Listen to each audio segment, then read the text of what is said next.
নিজে পরিবারের মানুষের জন্য কিছু করতে পারার আনন্দটাই অন্যরকম। এ যেন এক অদ্ভুত মায়া, অদ্ভুত সুখ। আসসালামু আলাইকুম এভরিওয়ান, কেমন আছেন সবাই? আলহামদুলিল্লাহ, আমি তো বরাবরের মতো খুবই ভালো আছি। আজকে বানিয়েছিলাম চকলেট কেক, আর এই কেকটা ছিল মাহিদের চাচুর জন্মদিনের জন্য। কেকটা বাসায় খাওয়ার জন্যই বানানো হয়েছিল, খুবই ঝটপটভাবে, খুবই তাড়াহুড়ার মধ্যে দিয়ে বানানো হয়েছিল কেকটা। বাসায় কেক বানালে হয় কি, চেষ্টা করি অনেক বেশি চকলেটই করার জন্য, কারণ বাসায় সবাই চকলেট কেকটা খেতে খুবই বেশি ভালোবাসে। তাই চেষ্টা করি যেন তাদের মনটা আরও অনেক বেশি খুশি হয়ে যায়। আর যে কারোই বার্থডে হোক না কেন, বাসায় চেষ্টা করি সবাইকে কিছু না কিছু সারপ্রাইজ করে, মানে কিছু গিফট করে সারপ্রাইজ করার জন্য। তাহলে মনটা অনেক বেশি খুশি হয়ে যায়, আর পরিবারের মধ্যেও অনেক হাসি খুশি ভাব চলে আসে। বাসায় কারো বার্থডে থাকলে অনেক বেশি টেনশনে পড়ে যাই যে কিভাবে কি করব, কিভাবে একটু খুশি করা যায়।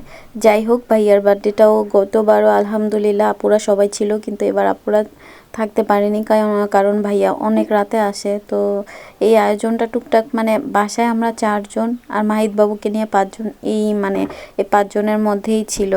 তো যাই হোক, বিকালবেলার দিকে একটু কাচ্চি রান্না করতে গিয়ে কেকটা বানাতে অনেক বেশি লেট হয়ে গেছিলো।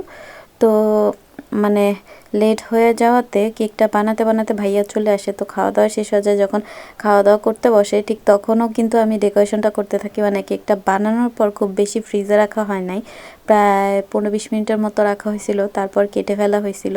যাই হোক, মানে কিভাবে কি ডিজাইন করব না করব চিন্তা করে পাচ্ছিলাম না। অনেক দিন আগের মানে একটা ডিজাইন দেখে ভালো লাগছিল, ভাবছিলাম ওরকমই সিমিলার কিছু একটা করব। তো যাই হোক, যে ভাবা সেই কাজ, ঠিক তেমনভাবেই করার ট্রাই করেছিলাম।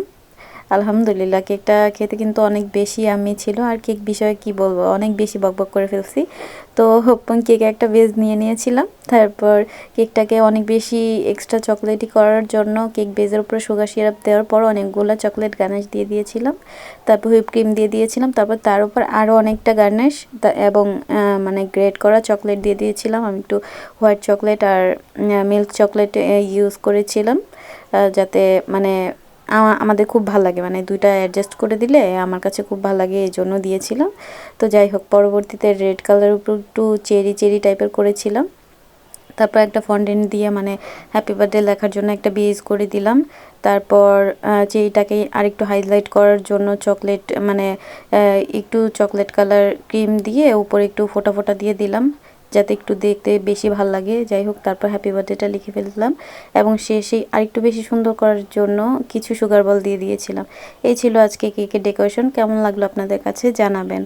আর মানে ভালো থাকবেন, সুস্থ থাকবেন, পরিবারের সবাইকে নিয়ে হাসি খুশি থাকবেন। সবাইকে মানে খুব বেশি না হোক, টুকটাক কিছু দিয়েও কিন্তু অনেক বেশি খুশি করা যায় বিশেষ দিনগুলোতে। তো যাই হোক, ভালো থাকবেন, সুস্থ থাকবেন। আজকে এইটুকুই। আল্লাহ হাফেজ, আসসালামু আলাইকুম।